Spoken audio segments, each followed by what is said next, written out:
Welcome, everyone, to the next episode of the Great Bible Challenge. I appreciate everyone who's joining us. We are glad to have you be a part of it. We're excited to have the group in that we have today. These are some fellas. We've been trying to get Brother Kline back for a little while, and these other two fellas I've been trying to get in to do this since almost the beginning of these things. So I appreciate having all of them in tonight. I'm going to be honest, I'm recording this at like 1:30 in the morning because that's what was necessary to actually get them all on the screen at the same time. But I do appreciate them coming in. We also appreciate having Brother Hoffman, who just come fresh off of a win. He actually just took over an important position in all of this. He's going to be the judge today, so he's not going to add any new points unless somehow people find a way to vote for him, even when he's not competing. But he has just taken over the polls as the people's champion in the last one. So I know Safanya would vote for you, even if you're not competing. You have at least that much. He'll vote for you in the comments, I guess. I'm definitely not putting anything in the polls for you. With that in mind, I'll go ahead and introduce our competitors today. Most everybody will know Brother Abraham Kline. Brother Kline is an evangelist preacher there in Pennsylvania. Brother Kline was actually part of the very first one of these we did. He was one of the people who helped us get all this format started and test it out. So we're glad to have him back. He's been in school and different projects he's got going on with is barber school the proper way to say that, or is there it's barber school? Yeah. He's just finishing that up, and so he's actually by the time this video comes out, he'll already be, I guess, licensed and working or whatever he has to do. He'll be the next step. And then joining us, we have two fellows who it's a little bit interesting because I can say something very similar about both of them. Both of their dads have done one Q&A. They've each done one Q&A, and so people from our church would know them from that. The thing I can say different is that one of their dads is scheduled to do another Q&A. I'll go ahead and introduce them like this. I'll introduce you in the order you are on my screen. That we have Brother Samuel Morgan, who is the son of Brother Morgan. That most of anybody in our church will know. His dad led a significant portion of people that we know through our church or even in our church to Christ. Brother Morgan here, not to be confused with his dad, was there to be a part of some of that. He was around for some of that. He was pretty young for some of it, but he was around. And so I know him. I think probably he's like midway, in my opinion, of the Morgan children. There's quite a few of them, and he's like mid-tier. There's several that I like better than him. There's some I don't know. You'll get that joke later, brother. Yeah, he's all right, fella. You are what church are you working out of now? Liberty Baptist Church in Lyons, Georgia. Okay, so he's there in Georgia now, and you're assistant pastor, or? Yes, sir. Okay, I should have asked you that beforehand. You see, everybody else see how prepared I am going into this. And then, as I say, most everybody will know his dad. Know brother. A lot of people who watch this will know you personally. But then also we have Brother Jordan Smith, who some of you will know his dad. He's done one of the Q&As before. He's also the one I said is scheduled to do another Q&A here in the near future.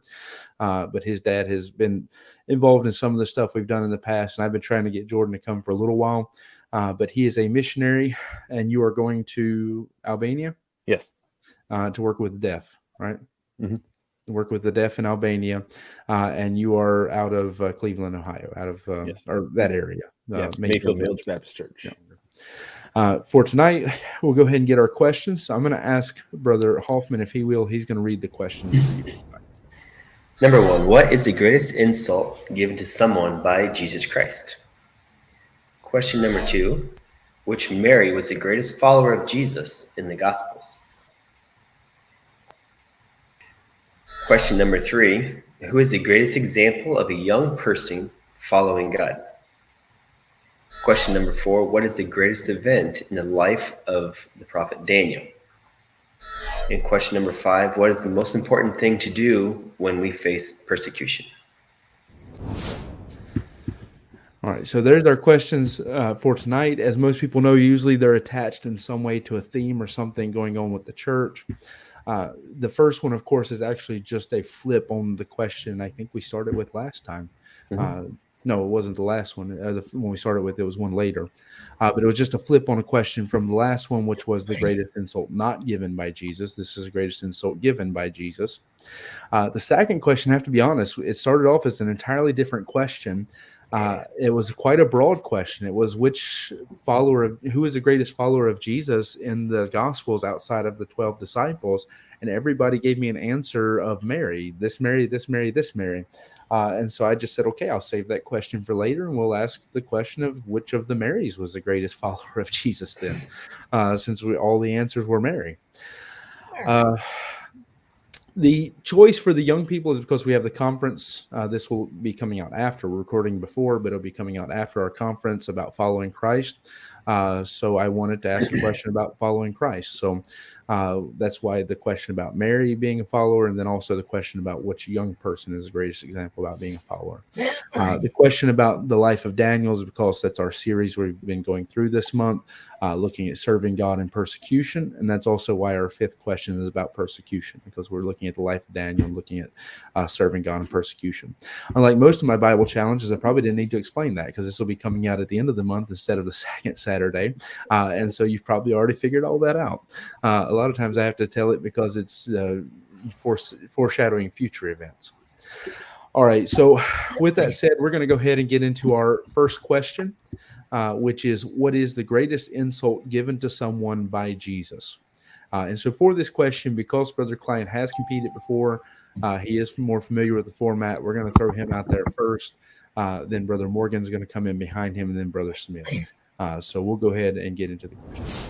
My answer for the greatest insult made by Jesus is found in John chapter 4, verse 16 and 17. Now, to understand the context behind this, Jesus has gone to Samaria, and he's found the Samaritan woman at the well. And I've noticed as I've read this passage of scripture, she's a bit of a feisty person. She's trying to sort of dodge and deflect from Jesus. And so when Jesus gives her a question, she just says, well, the question is, go get your husband. She said, I don't have a husband. And so that leads us into the passage of scripture. The woman saith unto him in verse 15 unto him, Sir, give me this water, that I thirst not, neither come hither to draw. Jesus saith unto her, Go call thy husband and come hither. The woman answered and said, I have no husband. Jesus said unto her, Thou hast well said, I have no husband, but thou hast had 5 husbands, and he whom thou now hast is not thy husband, in that saidest thou truly. And I see it as being the greatest insult, because it was something that she was intending to try to deflect, but Jesus immediately went back and showed her exactly what was going on in her heart. And to that, she couldn't really answer. And so that's why I see it as the best insult made by Jesus. And I guess that's about it. My answer to the greatest insult given to someone by Jesus is in Luke 7:9. It says, When Jesus heard these things, he marveled at him, and turned him about, and said unto the people that followed him, I say unto you, I have not found so great faith, no, not in Israel. And I think about it, he's not insulting the centurion man who he was asked him to heal his daughter, but he's insulting, in a sense, the people of Israel who follow him. And it was such an insult, saying, look, you're my people, or if he's Jesus speaking, this is my people. And I'm saying, they don't even have as much faith as they should have in their God. And this man who's a Roman, who's in their sense a pagan, he has more faith than my people, Israel. And so an insult on our faith is, to me, one of the greatest things that as a Christian we could have as a people. And insulting our faith, you don't even believe as much on your God as these other people. There are people who have more faith in your God than you have. And it was not only that, it was that Jesus was wondering that, look, this person, he marveled, it says. It was a wonder to him that there are people, and we should be marveled that there are people that have more faith in our God than sometimes we tend to show him. That's it. My answer to the greatest insult given by Jesus to someone is found in Matthew chapter 23, verse 27. It says, Woe unto you, scribes and Pharisees, hypocrites, for ye are like unto whited sepulchres, which indeed appear beautiful outward, but are within full of dead men's bones and of all uncleanness. So whited sepulchres are simply referring to the graves that the Jewish people would use to bury their dead. It was basically tombs. It was carved out of rock. It would have been very similar to what Jesus was buried in. But here he's talking to the Pharisees, who are seen as righteous, who are seen as as great religious leaders. And here Jesus is not just, insulting them or calling them a name because of something, because of a specific instance. He's calling out their spiritual condition. They are spiritually dead on the inside. And he calls them out by this. He's saying, he says, you appear beautiful on the outside, much like we would see like a beautiful tomb where someone has been laid, maybe a great cathedral where a president or somebody of the like was buried. But he says, you're beautiful on the outside, but yet inside you're dead. You're full of filth and sinfulness. And it's just a very dark and grotesque insult, but still very, very true, knowing the character of the Pharisees. All right, the point being, she simply wanted water. Jesus was trying to tell her about the living water, and all she wanted the water. She didn't know about the need in her heart. And so when Jesus went back at her with this idea of what was going on in her heart, of how she had this sin problem, that's what sealed her for me as being the greatest insult that Jesus could give. She was looking for the water. She was trying to deflect, but Jesus got right to the heart of the problem. And that's why I see it as the best insult. The best insult, I mean, is insulting something of great importance. And the people of Israel, I mean, they took pride in their faith. And though they might not have always followed God, they took pride in the fact that, we're Israel, we're God's people. We have faith in all of this, their traditions and the actions they did. So when Jesus turns around and says, look, this man who's a Roman, he's a centurion, he has more faith than you. That's insulting. Everything that all of Israel was based on was their faith in God, and that seems to me that's the greatest insult.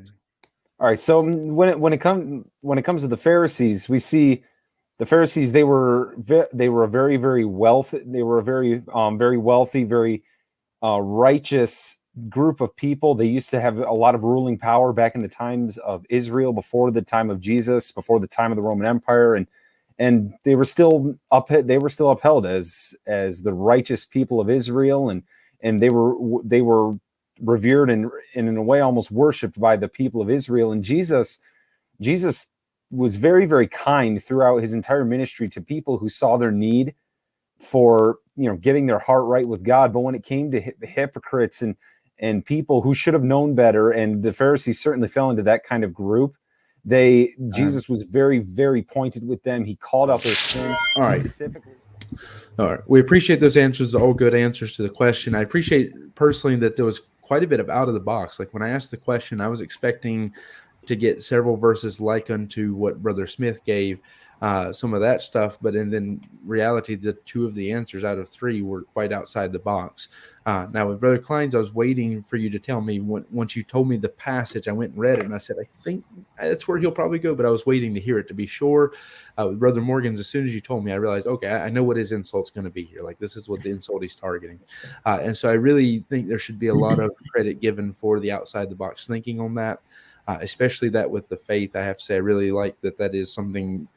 It's almost similar to what happened in the last one, where somebody took something that's a big deal. Like if you attack this, and in this case, it was the character of Christ, it has to be highly regarded as a insult. Like, they were insulting Jesus. How much more insulting can you be than to insult Jesus? He pulled a trump card answer on me. He snuck it in there. And in this case, by talking about attacking their faith, that is, what's more important to us than our faith? That's our relationship with God. So it is a huge thing to attack that and insult that. I do have to also, on the other side of that, give points to Brother Smith, just that he stuck the closest to what seems to be the heart of the question, like the times where Jesus just straight insulted somebody. Because where I see Brother Kline's as being a burn, it's like she's there and he does burn her. It's like, where's your husband? Well, I don't have one. Yeah, exactly so. Especially because of all the pride that she come into the conversation with, like, we worship here. For him to do that, it is a burn. So it's not that I'm taking away from it. But I do think, in my opinion, it would be between either the outside the box nature of the question of saying, okay, well, he attacked their faith, that's a big deal, or the sticking to the point of, look at this insult. He told them they're dead, that all their religion is dead, and so forth. So I think those were presented well. Those would be the two I'm leaning more toward this time, but of course I'm not the judge. So Brother Hoffman, you come in and give us your points. All right. Well, all good answers. I do like Jesus is the king of insults, isn't he? And they're not really just like smack in the face. We all know Matthew 23 is the main chapter. But all three of you did very good answers. I did like Brother Kline with a slap at her morality. As you said, you were bringing out that she was kind of pretending to be high and mighty, but she's saying, I don't have a husband, and Jesus is just kind of a very kind backhand, right? So I did appreciate that. I think I liked it out of the box there. I liked, Brother Smith, how you brought out the wide sepulchres and how Jesus kind of just put his thumb on the Pharisees and how they think they're all that, but they're really not that. But Brother Morgan, I felt you argued it best, how you said that Jesus used a Gentile to insult the Jews, which to the Jews, I mean, Gentiles are worse than dogs. Gentiles didn't have a soul to them. And I felt the way you brought that out and you said that Jesus used them to insult their faith. Like all three answers are very, very good. But I just felt Brother Morgan really pulled that answer out there. But what you got me is when you brought that out, when you said Jesus used a Gentile to insult the Jews. That's the biggest insult a Jew could ever have. So well done. Well done all three, but point to Brother Morgan for that one. All right. And so for our second question, we'll be asking the question, which Mary in the Gospels, there's several of them, but which one was the greatest follower of Jesus? And so for this one, Brother Morgan will be going first. Brother Smith will go second. Brother Kline will be third this time. So my answer to the greatest Mary found in the gospel is Mary Magdalene. And I think one of the reasons is if we look in Mark 16:9, when Jesus had risen early in the first day of the week, he appeared first to Mary Magdalene, out of whom he had cast 7 devils. And I've always learned, and there's significance in every word, and Jesus appeared to Mary first for a reason, and he talked to her first for a reason. But on a second note of why she's the greatest, if you look, Luke 7:47 talks about a woman who was forgiven. It says, "Whereof I say unto thee, her sins, which were many, are forgiven. For she loved much, but to whom little is forgiven, the same loveth little." And we see Mary Magdalene had 7 devils cast out of her. And I think she had a lot of reasons to love Jesus for what he had done for her, how he had changed her life. She had a great reasons to become a great follower of Jesus Christ. Not only the people she was able to be around, she was at the cross, specifically called out as with the mother, Mary, the mother of Jesus, and Mary, Lazarus' sister. She was there at the cross, Mary Magdalene. But again, she had 7 devils cast out of her. There was much reasons for her to love Jesus for what he did for her. My answer to the question of which Mary was the greatest follower of Jesus is none other than Mary, the mother of Jesus. From the very beginning, God promised that Jesus was going to be a very special child. Mary referred to herself in Luke chapter 1 as the handmaiden of the Lord. She was willing for God to do anything in her life. No doubt she had rather a reputation in Nazareth, growing with being pregnant with Jesus, even though people would have thought she was immoral. But even as we see Jesus gets older and he begins his earthly ministry, we find that Mary's with him at the very beginning, at the very first miracle. Before he performed it, she was even saying, Jesus, they ran out of wine, as if to say, you could do something about this. And she wholeheartedly believed him even from the very beginning. And I think, at least in my personal experience, I've seen a lot of instances where family is one of the hardest to reach. Family is one of the hardest ones, to kind of get you to follow into the ministry at times. And we even see in John chapter 7, Jesus' own brethren didn't believe in him. They called his ministry into question, and they didn't follow him. But we find Mary followed Jesus and was even there present at the cross, even when all of Jesus' disciples, except for John, wasn't even present. My answer is Mary, the sister of Lazarus and Martha. And the example I'm going to go to is in John chapter 12. In verse number 3, the Bible says, "Then took Mary a pound of ointment of spikenard, very costly ointment, the feet of Jesus, and wiped his feet with her hair, and the house was filled with the odor of the ointment." And so what I'm seeing here is someone who is showing reverence. She was showing humility. I mean, she was getting down and washing his feet. She was showing boldness by doing it in front of all these people. She was showing thankfulness. I know I'm sounding like I'm preaching, but she was showing the true thankfulness that she had, and it was costly. She didn't have to do any of that, and yet she loved Jesus so much and was so thankful for what he has done. She could have followed the crowd like her brother and sister. Her brother was sitting at the table. Her sister was helping out and cooking, which is all good. But she went the extra mile and actually did something of cost and showed herself before everybody as being someone who was truly thankful and loved Jesus and was, in fact, wiping his feet with her hair. I mean, my goodness. I mean, I'm a person who's a barber, and hair is very important. And so to do something like that it shows a lot of humility. It shows reverence, and it shows that she really believed and really cared about Jesus. Okay, for my point, I'm going to defend it in the same sense.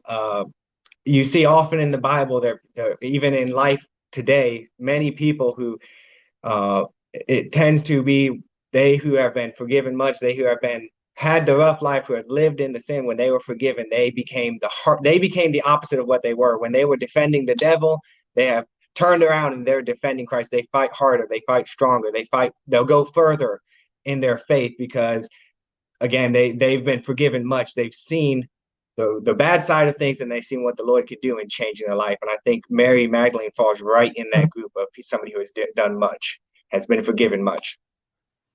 I still believe that Mary, the mother of Jesus, is the best example because, like I said, Mary Magdalene, she did trust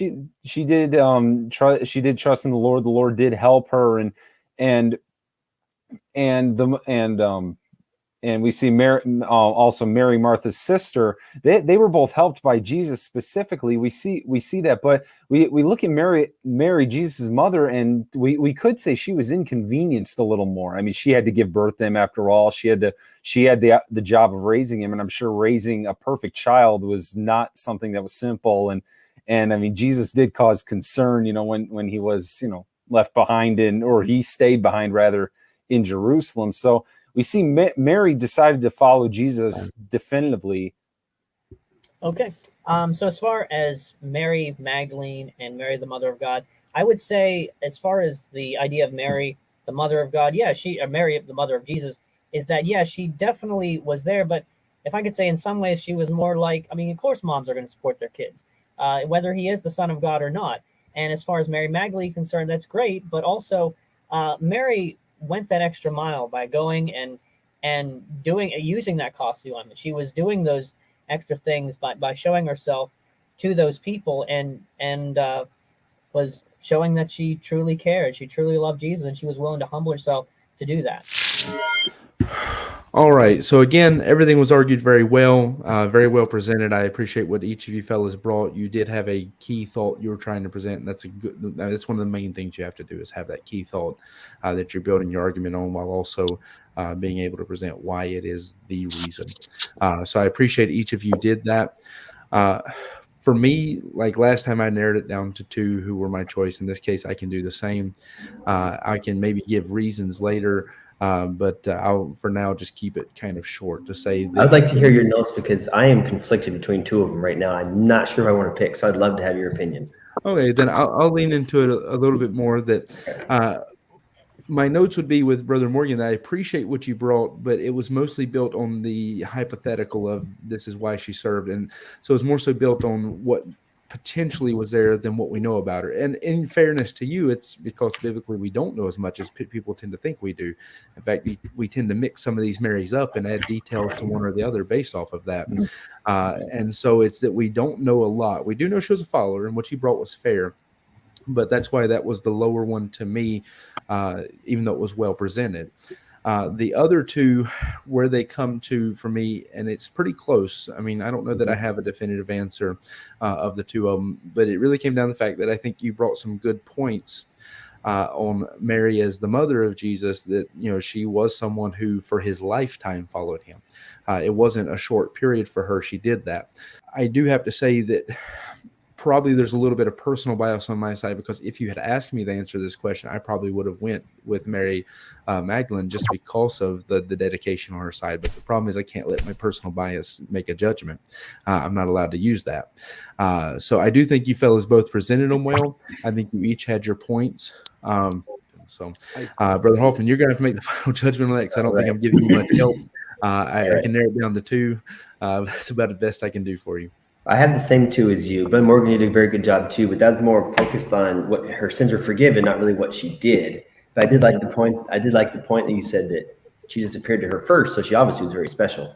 But I felt that Brother Smith and Brother Kline both, man, you guys you swung it out. You really did, and I really enjoyed it. I did. I liked it. I like listening to it. It's fun. I like both points you said about Mary being there from the beginning, risking her reputation she was there at the first miracle, believing in Jesus. And you're right, family is the hardest one to convince that they are there. But Brother Klein, I'm going to give you the point on this one. It's still tough, and if I think about another 10 minutes, I might give it to Brother Smith. You guys both did a fantastic job. I liked what you said. Honestly, you brought your barber in there. You talked about hair and how for women it is. It's very important for women.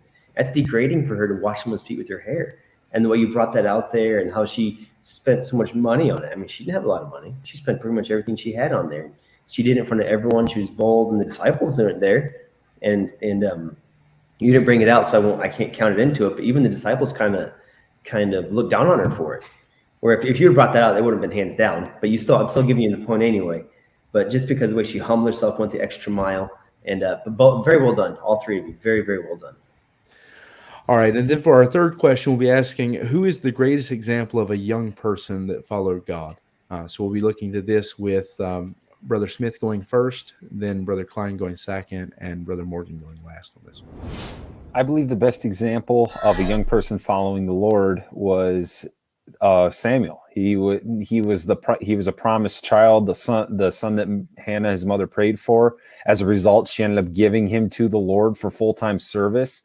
And I love seeing how, and me personally, I love seeing how his the promise that his mother gave to the Lord, giving him to Eli to serve with him, over time became Samuel's own. He adopted it. He grew to love the Lord. We see when Eli he believed was calling Samuel in the middle of the night, when it was the Lord, Samuel was willing to help Eli. He ran to him. He says, "Here I am. You called me."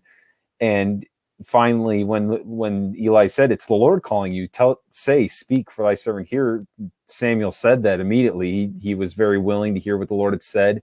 We see him growing up into an adult and becoming a judge, and just continuing to serve the Lord for his entire life. And that all started because his mother did take him to Eli, but that was something he made his own. Samuel chose to serve the Lord, and he could have walked away from serving, but who knows what the consequences would have been, and who knows how everything would have turned out. My answer for the young person following God would be David. I think one that sealed it for me was Acts 13:22, when the Bible in fact says that he is a man after God's own heart. God chose him to be the king of Israel, even though nobody even thought of someone like him. There were all these other brothers that could have been chosen, and David was the one that was chosen. He was useful. He was useful to the king when he was helping him with the fact that he was having issues. And then when he went to the battle, there was that boldness that he had when everybody else was doubting God. Everybody else was doubting that they could defeat Goliath. He thought of the fact, well, is there not a cause? There's a cause to serve God. There's a cause to defeat this giant. And he went again boldly and defeated him, and was willing to serve him in a big moment when everybody else was doubting him. Everybody else was doubting God, in fact, and he was that one person to step up and do it. And he served God as a young man 30 seconds. Throughout. And as I said, he is a man after God's own heart. Samuel, in fact, prophesied when in 1 Samuel 13:14, saying that God would choose a man after his own heart.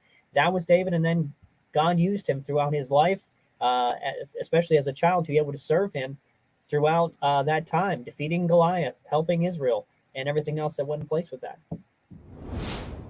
My answer to the greatest example of a young person following God is Daniel. And I think the story of Daniel, he's taken away captive, and they're called the children. They're young people. It's assumed that the age of Daniel was maybe 17 or 18. And so in my opinion, he's the greatest because of all the people that we talk about young people and their raising, he is one that, of all the people who had a reason to give up on God or turn or even shimmy the line of what is right and wrong. Okay, I can do this. It's okay. We see Daniel, he one of these children, he sticks to what he was taught, what God wanted, even though if he hadn't, there very few people would have bothered him. Even the other people, other of his tribe and his family would have been like, okay, Daniel, it's all good. But he stayed faithful. He determined, he purposed in his heart that he would follow God. He would not defile himself. And I think that makes him probably the greatest, because in his entire life, that it starts there, and then throughout different portions of his life, we see where his faithfulness pays off, and he's starting at a young age, building up through his life. He was one of the greatest young followers ever to be seen in the Bible. I think one thing that's key to notice with Samuel is how young he actually was when he began to serve the Lord. We see Samuel was actually the youngest out of the three that we've been mentioned. I believe it was Daniel was mentioned. He mentioned he was estimated around 17 to 18. David, it's not known how old he was, but he was at least old enough, when he went and played for Saul, that, he became Saul's armor bearer. But we see Samuel was just recently weaned. He was just a little boy when he was taken. But also, I think it's very interesting. Samuel was the only one that God spoke to directly. Daniel actually received a vision from the Lord in a dream, revealing Nebuchadnezzar's dream to him. That was the first time we see. Samuel was young and was dedicated by his mother, but David was chosen by God, and although Samuel would face the odds against him later. This is a young man who, again, was only about 16, 17 years old potentially, but God was able. He stood up to them in a time when even his own people were saying God can't do it. Yes, the enemy, obviously, they didn't believe in God, but even his own people were turning against him. Just a kid. All the adults around him had given up, and he said, "I'm going to fight for the Lord," face the giant, and was able to slay the giant. In defense of Daniel, I know he's the oldest, but at the same time, his faith had to start somewhere. He had to have that strength and his faith built up before this point in time, because when the time of decisions come, it's not when you build your faith. It's before that time of decision. And you see, when that time of decision came, he had already had the faith he needed. And for that, for Samuel and David, yes, we see a special a call, maybe you might say, but in Daniel, I think you see he's one called greatly beloved of God. Not once, not twice, but 3 times in the book of Daniel, he's called greatly beloved. And this is a person who's in the midst of indoctrination and everybody trying to tear down his religion. He sticks to it. And at that young age, to me, it's incredible. All right, I'll go and give my notes on this. I think each of you fellows did good. I have to say that it's kind of interesting. The rebuttals were used the best this time that they've been used the whole round, the whole match so far. Because I have to say, going into this, the one that I'm going to put my support behind was probably the least by when we got to the rebuttals, but I was one in the rebuttals.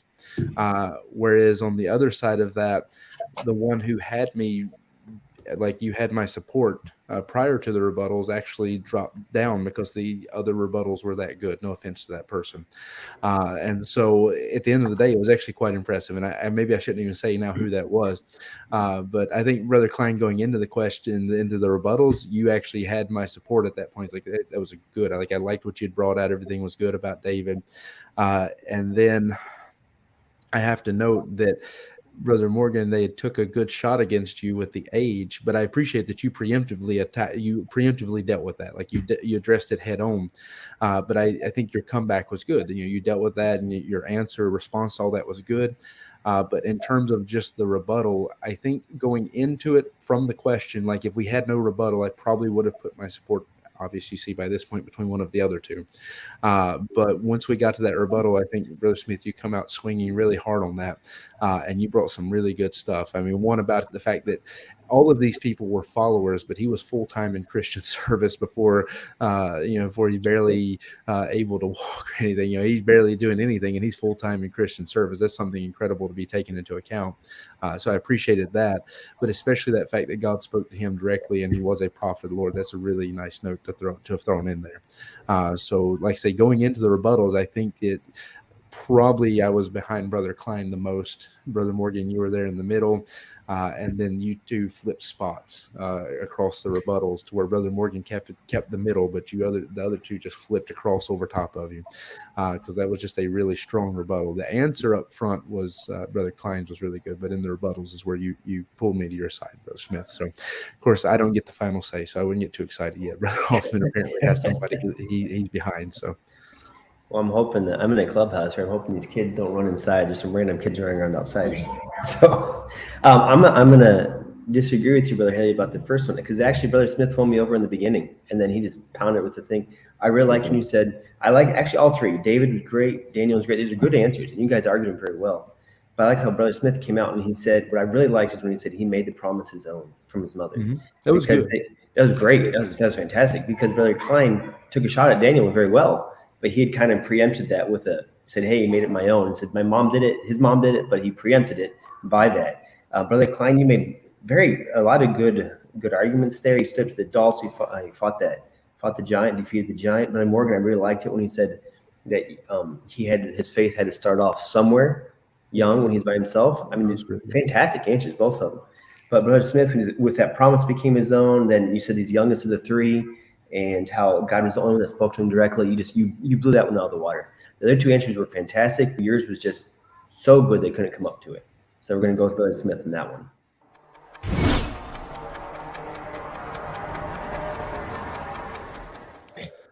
All right, and for our speed round, the question is going to be, what is the greatest event in the life of Daniel? Since we brought him into this, and as we were talking about this month in our church, I think it's a good question.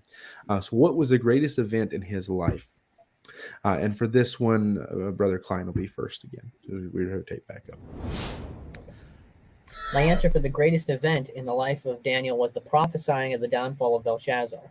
Daniel had already lived, is the fact, well, as I said, this was a changing of the time. This was a changing from he had gone in under Nebuchadnezzar, and now his grandson Belshazzar was the king, and they had already gotten to the point where they were now using items from the temple to toast to their gods. And with this saw a change. Now King Darius came in, and he found favor with King Darius. I mean, as far as Belshazzar was concerned, he may have not even known who he was. They asked for him to come and give the interpretation of the writing on the wall. And so he was well known, and things ended up getting better. Yes, he did go to the lion's den, but in the end, it was a changing of the guard, so to speak, and that helped Daniel move forward with his life and ministry. My answer to the greatest event in the life of Daniel is his receiving the message, Gabriel's message from God in response to Daniel's prayer for Israel. Daniel brings his prayer interceding for Israel, and God sends Gabriel, and his answer, he brings the answer, and he says, I come to show thee in Daniel 9:23, for thou art greatly beloved. And I take that passage as my answer is outside of my salvation, probably one of the greatest things I've ever heard in my life is when my dad says, I love you, son. And I love you. Whatever you did, I love you. And I compare that to, we talk about when we get to heaven to hear God say, well done, thou good and faithful servant. And I think of that. And to me, that's one of the greatest things I could ever imagine in the world, from God saying to a person, you're greatly beloved. I love you.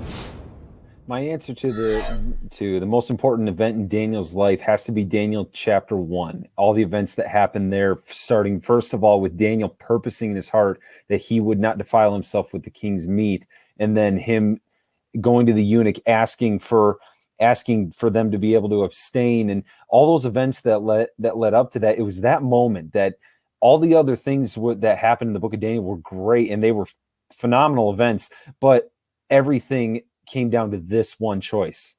Daniel would not defile himself, and that set the stage for a man who knew how to say, I will not be a part of the world. I will not give in. I will not become a part of this culture. He could have easily turned his back on God. He was away from the priests, away from his family, away from the temple, and he could have walked away, but he chose to not defile himself with the king's meat, with assimilating into the Babylonian culture, and as a result. All right. My rebuttal, I think, is important to understand that this was an actual event that was changing yes, the beginning, it did set the stage for what would happen, but this was something actually changing. This was a real world event that was happening, and in the end, we certainly are one. It's wonderful to hear from God that things are good, but this was an actual change that was happening. It was an event that was happening in his life, that was happening in real time to truly set the stage for where things would go into the future. And so I think it's important to understand the event that was actually happening to truly understand it was the greatest event in his life. But in the rebuttal, I say an event is great, but I can do all the work building up to something, but the end result is what I'm looking for. And Daniel had done a lot of praying, and that built up to the result. I build a doghouse. I want to see the end result. I want to hear that's a good looking doghouse. I'm gonna do a job for the Lord at the end of it. The event I am waiting for in my life is to hear, well done. The event Daniel in that prayer was, I mean, I can imagine everything else was great, but hearing God, you're greatly beloved to God, that's the greatest thing. That was the greatest thing of that message that I believe Daniel had. Reading also through the book, the first chapter of the book of Daniel, you also read something else. Daniel wasn't the only one. Daniel and his three friends, they weren't the only ones who were taken to Babylon. We also read about there were other young people who were taken from Israel. They were children of captivity. They were brought into Babylon. Nothing happened with them. They assimilated into the culture of Babylon. They ate the king's meat. They gave into all of that, and look what happened to them. Daniel put his faith to the test, and he said, for 10 days, test us by giving us pulse and water. He was basically putting his own purity on the line. He says, if this test doesn't work at the end of 10 days, then then do with us as you see fit, which would have resulted in them having to.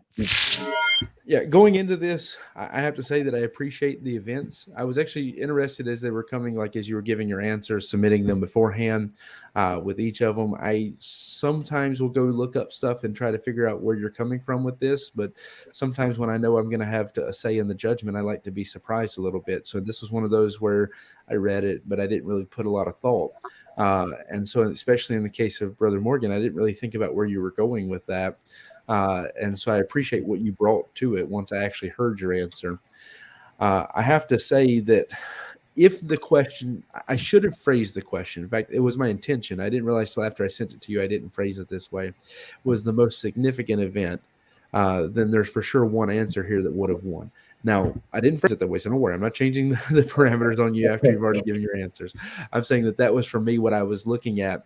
And so my opinion on this may not be fair because I'm still probably processing the question somewhat that way. Because I do have to give that Brother Kline actually did something good with his rebuttal, and that was emphasizing that, okay, an event, like it occurred, this happened. However, I have to say that both of you answered that well. Like you came out good fighting against that, saying, well, this was an event, this happened. It was part of his life. And so I appreciate that each of you came back with something of that nature. Now, if I'm going to throw out my support in a direction to help Brother Hoffman, for me, I have to say that I really like what you brought out about how that the choice he made there was the event that really put everything else on its path. So for Brother Smith, that was the one that, like, it's hard for me because I'm going to say the other two answers are really good, but that was, if I have to put my support in one spot, I'm going to probably have to settle on that one. All right. So all very good answers. I like Brother Kline there with the prophecy of the downfall, that big event, that change and everything. But Morgan, I do love hearing my dad say I love you. I love the Lord saying it. I love feeling that from the Lord as well. But Brother Smith, once again, you come out swinging. I really like it. I liked what you said. The point I really liked that was you said everyone is simulated. Everyone, he wasn't the only one that went there. We know the three friends, Hananiah, Ezra, and Mishael went as well. But there's a bunch of others that were not mentioned. And what happened to them? They all became Babylonians, for lack of a better word. That's what they were. And Daniel said, I'm not going to. He purposed in his heart that he would not change. So I'm going to go with Brother Smith on this one again. They're all very good answers. But I just feel Brother Smith's he's bringing out key phrases that's just really sticking out. Going into our last round, we have at this point Brother Smith with a lead of 2 points. Each of our other competitors, Brother Morgan, Brother Kline, having 1 point each as well. So we'll be going into this either potentially having a tie if one of them scores a point, or Brother Smith going ahead and taking the lead if he gets this last point. And so our last question is, what is the most important thing to do when facing persecution? So our question for this last round is, what is the most important thing to do when facing persecution? And for this, because Brother Smith has that lead, he does have to go first. My answer to what is the most important thing that we can do when enduring persecution is to count it all joy. We read in the first chapter of James, 2nd verse, it says, "Count it all joy when you fall into diverse temptations, knowing," for the 3rd verse, "and knowing this, that the trying of your faith worketh patience." Context is temptations, meaning a testing. It could be persecution, it could be just a test that the Lord's putting us through. But it's very interesting that it says, "Count it all joy." It's something, persecution is something that is very, very honorable. Think about it. We get to suffer in the name of the Lord Jesus Christ. In Acts chapter 5, we see some of the apostles were brought before the religious leaders, and they were charged that they shouldn't preach in the name of Jesus, and they were beaten for their faith. And what did it say? It says they went away rejoicing that the Lord counted them worthy to suffer for his name.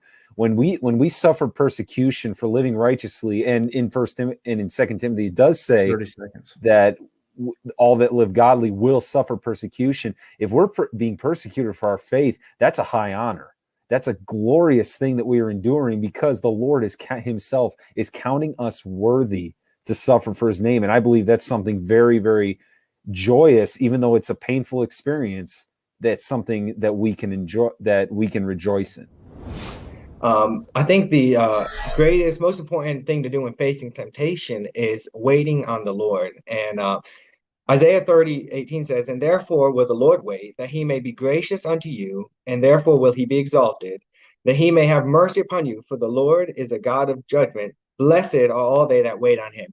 I mean, my experience when persecution comes, personal experience is generally it comes depression and attack and burdens, is and usually somewhat distress many times. And blessed is to be happy. It says, "Blessed are they that wait upon the Lord." And that's not saying sitting around doing nothing, but waiting on the Lord as a waiter would wait on a person at a patron at a store. You serving, working, continuing to make sure things are getting done, doing your duty, your job. In Psalms, several times we see it talks about wait on the Lord, be of good courage. Chapter 37, verse 9. Seconds. "For evildoers will be cut off, but they that wait upon the Lord." 34, "Wait on the Lord, and he shall keep his way." And at the end it says, "When the wicked are cut off, thou shalt see it." There's a comparison between the Christian waiting upon the Lord and the wicked. And so if we can hold our patience and wait on the Lord and let the Lord fight our battle for us. My answer is think on these things. He says in Philippians 4:8, "Finally, brethren, whatsoever things are true, whatsoever things are just, are honest, whatsoever things are just, whatsoever things are pure, whatsoever things are lovely, whatsoever things are of good report, if there be any virtue, if there be any praise, think on these things. And those things which have both learned and received and heard and seen in me, do, and the God of peace shall be with you." In when it comes to tribulation and temptation, where is our heart? What are we thinking about? What are we most where is our heart most of the time? If it's on the wrong things, then we're going to be most tempted to go astray. When it comes to trials, if we're not thinking on the right things, I mean, in fact, the Bible says, God hath not given us the spirit of fear, but a power of love and a sound mind. If we're fearful and we're not thinking on the right things of God, where's the peace going to be? That's why it says here, "And the God of peace shall be with you." And so it's important that our mind, our hearts are thinking on the right things when it comes to the things that we're going through. Because if our attitude isn't right, then 30 seconds. how is God truly going to give us peace? How is God truly going to help us? How are we going to be able to truly wait for him? How are we truly going to be able to count it all joy if in our hearts and minds we're not filling our things with? I mean, that's why it's important. Maybe, try to avoid those negative things like the news, because otherwise it's going to be hard to deal with temptation and tribulation. All right. So kind of like what I was saying before, it's so important that keeping in mind that when we do endure the persecution, when the time does come, and while the one answer was good, whatsoever things are true, whatsoever things are honest, whatsoever things are just, all of these things, while that's very good, I couldn't help but think that all of these things should be a part of the believer before the persecution comes. But it can be very difficult. It can be very difficult when the persecution comes to just, be thinking this way. However, if we make a genuine effort to rejoice in the Lord, finding a way to rejoice in the Lord in the times of persecution. Okay, I understand you count it all joy, think on these things, but I think both of those, you will do those things if you are truly waiting on the Lord. If you're waiting on the Lord, serving, working, doing the ministry, not reacting to the persecution. And that's why I say wait. You're not reacting to what the attacks are. You're waiting on the Lord. You're serving. Then you should be at that time be thinking on the things of the Lord. Be putting those things into your life. You should be counting what you're doing as joy because you're waiting on the Lord. The Lord is, He's your God. He's your King. You're serving under Him. These things should come into your life automatically if you're truly, as the Bible would say, waiting on the Lord and allowing Him to be the leader, be the king, and you be the servant. Those things should follow naturally. I think the important thing to understand is the word if. You're serving the Lord and you're doing those right things, yes, you're going to think those things, but it's very easy to count it all joy on the outside, and it's easy to wait on the Lord and just simply go through the motions. But if our attitude and hearts are not being prepared for those moments, are we truly going to be able to serve God the way that we want to? Are we truly going to be able to live the way we should and not just simply go through the motions and end up falling apart because everything that's going on in our heart and our minds is falling apart? We have to keep our minds on the things of God. All right. So on this last round, I am not envious at all to have to be the judge on it because it really was a well-argued battle. I do think that I have two that I can narrow it down to. However, it doesn't help, and it's not something I want necessarily. Makes for a good video and a good Bible challenge, but it's 3:00 in the morning. And if you go with one of my two choices, that means we have to throw in another round here probably. Because no offense to Brother Smith, he did a great job presenting his answer. But I think Brother Kline and Brother Morgan really just tore everything to shreds this time. Like when Brother Morgan, when you gave your answers, like, oh yeah, for sure. Like that's it. Nobody's going to beat that. And then Brother Kline came in and he really, like, somebody must have upset him, I think, between the last question and this one. He really came out swinging. They all attacked me. Come on. Pastor, give me an answer quick. I know Brother Kline, and he's done a lot of videos and stuff with me. And that was one of the most ferocious I've seen him be on anything. And so I appreciate that because it was really good. Like your rebuttals and everything you brought were good, but also then when it flipped and Brother Morgan, you had the chance to come in and rebut him, I think you actually were able to take and use the same tactic of tying everybody's answer into yours. You were able to take that same tactic and flip it back at him, but also hitting him with a lot of the same punches that were thrown. So you really, for me, a lot of it is you both kind of went blow for blow, and it kind of comes down to a question of, I think your answer is probably the more spiritual. Like spiritually speaking, what's the most important thing for me to do is wait on the Lord. Practically speaking, what's the most important thing for me to do is to think on these things. And I think it's really a question of the practical versus the spiritual for me. Now, he may see it in a different view, but for me, that's kind of where I was left at. Is it's like, if you're asking me practically speaking, what's the best thing you can do when you get home today if you're having persecution? It's, get your thought life in order and think on these things. Spiritually speaking, if you're asking me what's the best thing to do, and to be honest, both of these are both spiritual and practical issues. I'm not limiting it to one realm. But spiritually, if you're asking me which one was the best or most important, I would say it's wait on the Lord. And so it would be hard. And to be honest, I don't know that I could probably dig really deep and find something to pick one, but because it is the final answer and it does decide the fate of things, I'm going to let Brother Hoffman be the bad guy. So, all right. Well, hopefully I'm going to keep the answers short just because of the wind and everything. Both fantastic answers. Brother Smith, you stumbled a little bit in the rebuttal there, and that kind of hurt you. And I understand it happens. It does happen. I liked waiting in the Lord. Very practical, very good. I like what you said, waiting isn't working. But Brother Kline, you came out swinging, man. You wrapped all three answers into your answer, and that's how I liked it the best. You said, and I loved your line at first. You said, great line, count it all joy by thinking on these things. And then you said, it's easy to do both, but the attitude has to be correct first. And I just like the way he came out swinging. I think Brother Morgan did a fantastic job, but Brother Kline just came out really punching. All right, and for our tiebreaker question, we're going to be going into this looking at another question about followers, this time expanding it to the whole New Testament, but taking out those 12 apostles. So we're asking, who's the greatest follower of Jesus in the New Testament outside of the 12 apostles? And so hopefully nobody picked a Mary this time. I didn't ask them that before we get started, but we'll go into this with Brother Kline going first on this one, since Brother Smith had to go first on the last one. So, okay, I chose Stephen for a few reasons. He was brought before the council, and he gave a great message.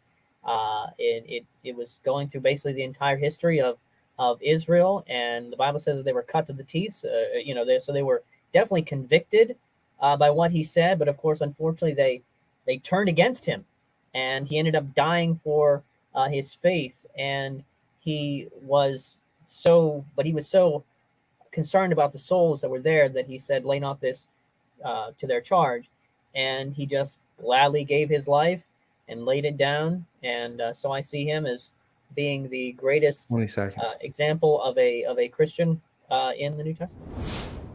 All right, my answer to the question of who is the greatest follower of Christ other than the 12 apostles was Luke. Luke was known for writing the book of Luke. He also penned the book of Acts. And we read and we learn a little bit about Luke, especially towards towards the end of the book of Acts. We actually see Luke travels a lot with Paul. In the beginning of Acts 21, Luke begins to refer to them as, after we did this, we departed. Luke is talking about a him and Paul experience. He traveled with Paul, and historically there was something that a person could do was actually sell themselves as a servant to another individual, and it's believed that is why Luke was able to accompany Paul in prison and be with him at the end of 2 Timothy, where Paul said, "Only Luke is with me." Okay. Again, I emphasize the fact that Stephen was the first martyr of all the people that gave his life for Christ. He didn't have a lot of time, but he used what time he had. Yes, he didn't have the illustrious, or I shouldn't say illustrious, but the length of the career. But he used what he had, and he's remembered as being someone who gave his life for Jesus, even though it was not long after the church had begun. But he gave his life. He asked for forgiveness for them, and he was willing to serve God to the death.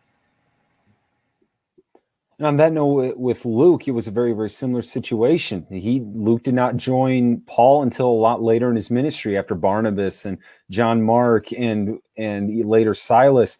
No doubt Luke knew about all these individuals. He heard about what had happened. He'd seen the persecution that Paul went through, and yet he decided that instead of all that, he was willing to travel with Paul. And we see shortly after he joins him, they end up getting shipwrecked. They end up on the island, and we see all that went on. And even at the very end, Paul's at the end of his life, and he says, "Only Luke is with me." He has stayed with him when nobody else was there, not even Timothy, his own son, for good reason. But even still, Luke was with him to the absolute end. And all right, this is one of the most interesting I've seen for a question, because this is the only time people didn't know what they were going to be arguing against since we've started this whole thing of Bible challenges. And so, of course, nobody could see this on screen but me. But each one of you, when the other one gave their answers, like, "Oh no!" It was so funny to see your reactions to that. I have to. You could see our reactions. I could see just that little box I have. Oh my! No. Just to see that reaction, and that's why when I had to make sure before you gave your answer that you weren't giving Stephen too, because when he said it, you're like, I thought, oh no, maybe they both had Stephen. No, I just heard him say Stephen. I'm like, ooh, that's a good one.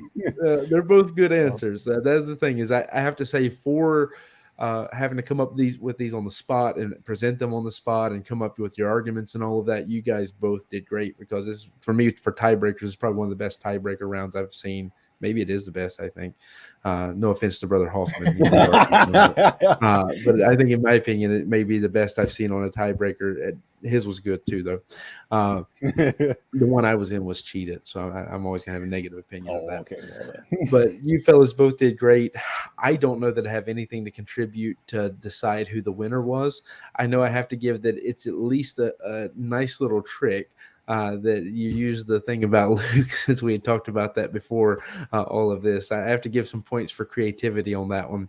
I have to give points for Brother Kline because he came up with Stephen early in the question because he said he had one. I'm assuming he stuck with the same one.